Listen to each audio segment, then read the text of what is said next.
I am going to ask you a head-scratching question, just like I asked the mature men in our church. And I want you to give me a frank answer. You type it in the comments. Here is the question. I asked the mature men, the very mature men in the church. I said, get up, and they all stood up. I said, if you are sure you have never slept with a witch before in your life, sit down. For a few minutes, there was a little bit of I repeated the question. If you are sure as a man standing here, you have never in your life, I know you are Christians now, but you have never in your life slept with a witch before, sit down. Well, in that gathering, nobody sat down. And I said, okay, if you have slept with a witch before, from what I'm saying now, which included myself, what do you think are the consequences of sleeping with a witch? Everybody started thinking. They started understanding why I was asking that question. So I'm asking you too, that is watching this video, as a mature person, especially if you know you understand. Are you sure you have never slept with a witch before? If you have you ever thought of the consequences of sleeping with a witchcraft agent?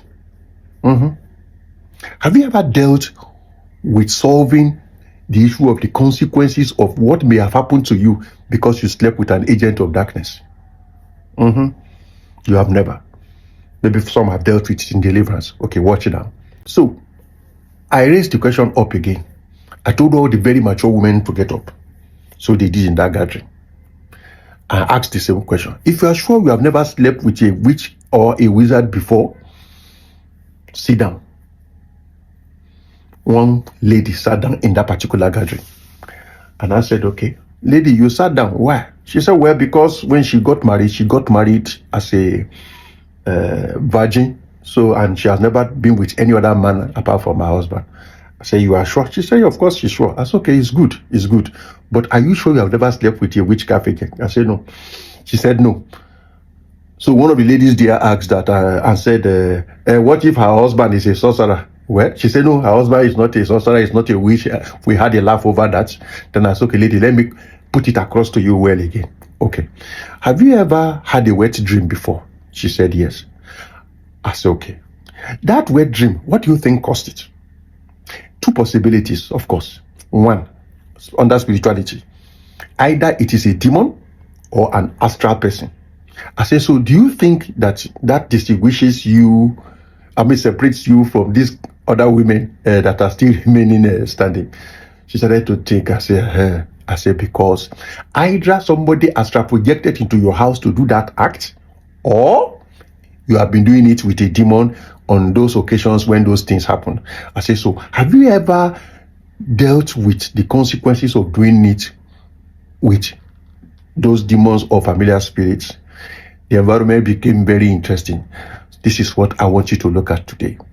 Sleeping with an agent of darkness is like playing with a live bomb and thinking it may not explode. This is the reason why praying against witchcraft has not been effective about Christians. You are trying to bind what you are involved in. I didn't say everybody is not a witch. It involves me too. I'm trying to give you understanding through this spiritual education so that you can pray, because I don't just say we should pray. Have understanding of what you're dealing with, then you'll be effective in your prayer. Now, if you have slept with a harlot before, slept with a street girl before, 9 times out of 10 you have slept with a witchcraft agent. If you have slept with a fake pastor or this fake prophetess, you have slept with a witchcraft agent. Whether they are active witches or blind witches, there are chances you have slept with an agent of darkness. If you have slept with an agent of darkness, that means, for example, as a male, you have matched yourself. The male, the way the thing goes, when it's man-woman relationship, you bring yourself into somebody. That means you are saying, me and the person, we are together. I hope you understand what I'm trying to say here. So that means whatever that person carries and what you carry have become one. That's why the Bible says that whoever sleeps with a harlot doesn't have understanding. I'm not abusing you. I'm trying to help you here.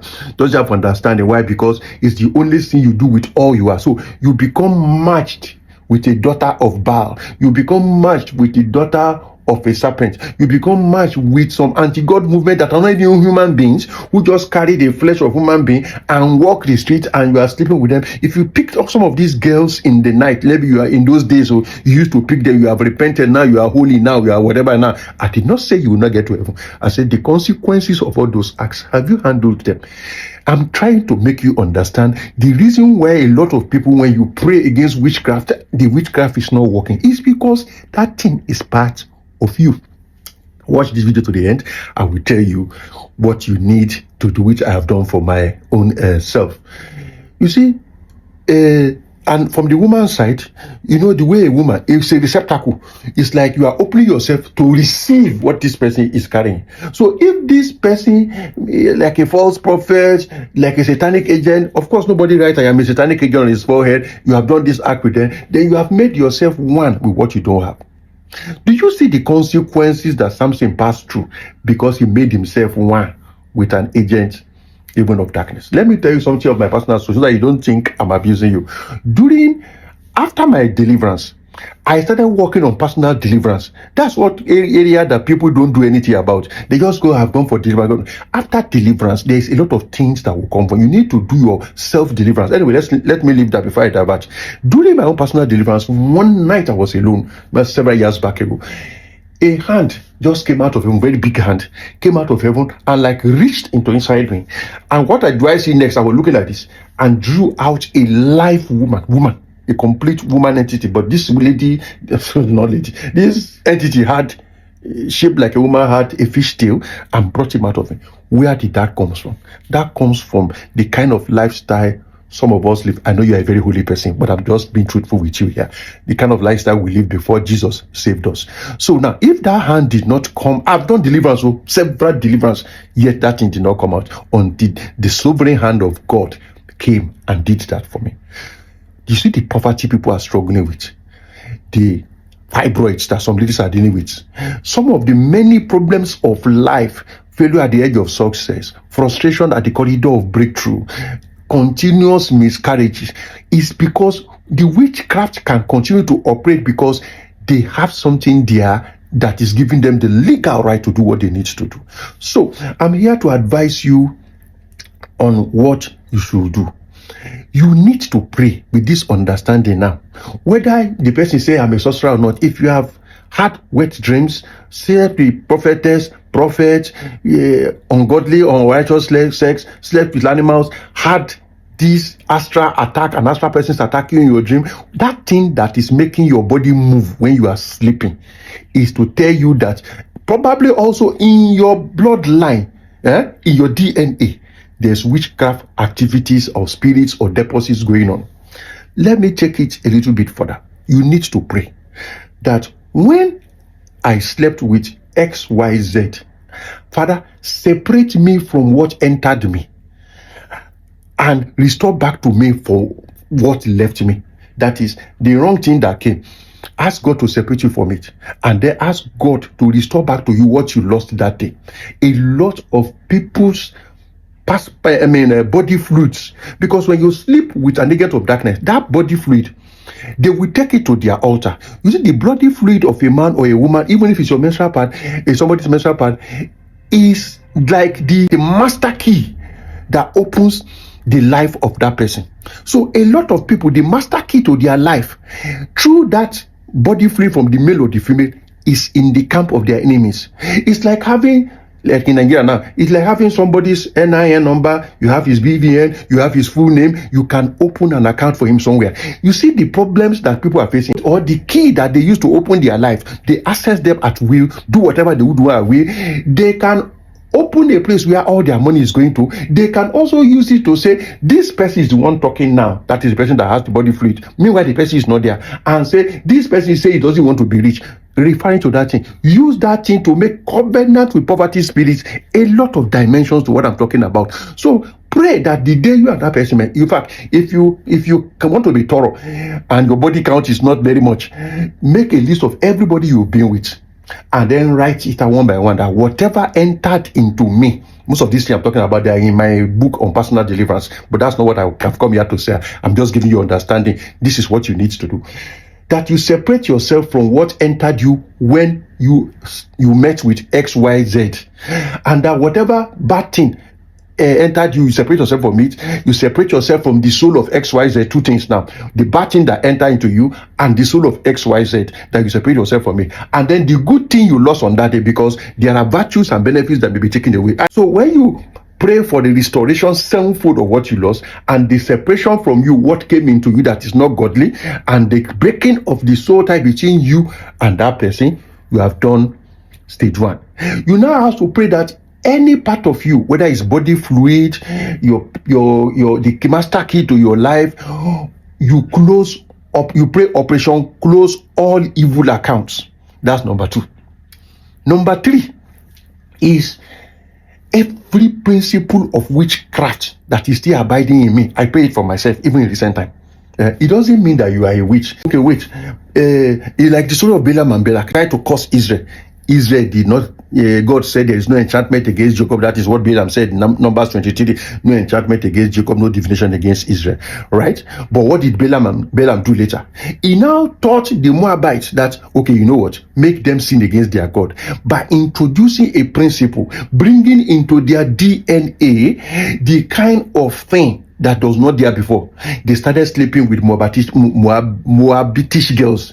The sleeping with Moabitish girls now caused problem between God and the Israeli Jews at that time. So you see, bringing that thing into the DNA of your bloodline is introducing witchcraft spirit. If that person is a full-blown witch and you have that man-woman relationship with him, that means you have introduced witchcraft spirits into your bloodline. Okay, you did not do it. Maybe your father introduced witchcraft spirits into the bloodline. So you see, when witchcraft wants to attack, they attack with boldness because their material is in the DNA, is in that bloodline. So these are the things you will now use the blood of Jesus to eliminate, holy life to eliminate. And every now and then you have to, when you start to lie when you're not supposed to lie, something is wrong. I mean, the kind of lie somebody tells and is saying, why did I even have to lie? Was that lie, in quotes, necessary? You just find out that you just give yourself freely to men. This one sleeps with you, it doesn't, then after maybe about 3 or 4 days you show remorse, you swear never to do it, then you go back to do it again. Then that means in your DNA there is something that was introduced when the Adam that gave birth to you. You understand me? You understand me? I can lie for you. When the Adam that is in your bloodline went to sleep with that agent, you can say, the son cannot suffer for the sin of the father, and that it is the soul that sinned that shall die. I agree with you. That's Ezekiel 18. But also put in prayer and remember that you were in the loins of that Adam when he committed sleeping with that prophetess, sleeping with that prostitute, sleeping with that anti-God agent, that idol worshiper, that marine worshiper, or continually was having wet dreams and he did not do anything about it. Those things are in the DNA. These are the things that empower these beings to bring all this sickness, attack, harassment, assault, to just come into a life and take benefits away because an account was opened in the bloodline by one Adam somewhere along that bloodline. So pray and cleanse these things. I remember the story of a brother who had the problem after he went to lie with a girl. This girl had a problem, and the problem was that there was this thing looked like a gorilla, giant something that used to follow her up and down. From the day this brother went to lie with that girl, that thing now started following him. That is how people invite the trouble they don't have into their family line. There was this story that somebody also shared with me about a woman, that I don't say this now to mock at anybody, this was the way the story was related, that the woman normally had this these children with brain problem whenever she delivers them, and she had I think 3 or 4 of them. I'm not saying this for mockery, I'm explaining what I was told. This man now went and started sleeping with this woman. The next child the next child his wife gave birth to was now having that trait of that woman's children too. What has happened there? He has gone to, by making himself one with that nature, with that spirit, he has gone to bring that thing into his bloodline. So you see, it's neither here nor there. Go and pray cleansing prayers for your bloodline. Go and break ungodly soul tie with witchcraft and their agents. You cannot be binding and casting out what is already in your bloodline. The witchcraft spirits and their agents boldly march to attack, harass, assault, oppress, or whatever it is they do, because they know that there is something you have not dealt with. You have prayed. You are a very good person. You pray a lot. You are very righteous, but there is something you have not attended to. So this message is to sensitize you to one or two things. Everything I say may not be relevant to you, but pick one or two things and go and do what you need to do. And if you have experienced some of this I'm talking about, or you have some better example, please always put them in the comment section. One person cannot know everything. So let us all share what we know together, and then everybody benefits. God bless you. I'll see you in the next video.